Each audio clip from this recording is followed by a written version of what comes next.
மா, என்ன பண்ணுறீங்கம்மா? இன்றைக்கி இவ்வளோ லேட் ஆகிட்டுருக்கு. இவ்வளோ நேரத்துக்கு நீங்கள் நேரம் கடைக்கு போயிட்டுருப்பீங்களேம்மா? அதுவாம்மா, இன்னைக்கு மாவு கடைக்கு வந்து கொஞ்சம் இட்லி பொடி தேவைப்பட்டது. இட்லி பொடி பூண்டு பொடிலாம் கேட்டிருந்தாங்க. அதனால் அதை வறுத்து அரைக்கிறதுக்கு கொஞ்சம் லேட் ஆகிடுச்சு. அதனால் பேக் பண்ணிட்டு இருக்கிறேம்மா.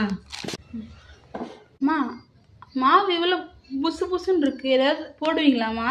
அவள் வெந்தயம் ஏதாவது? அவள் வெந்தயம்லாம் நான் எதுவும் போட மாட்டேம்மா. உளுத்தம் பருப்பு, இட்லி அரிசி இதுதாம்மா.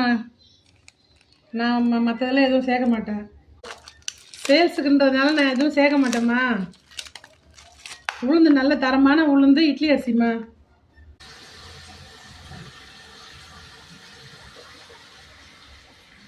ஆயிடுச்சு.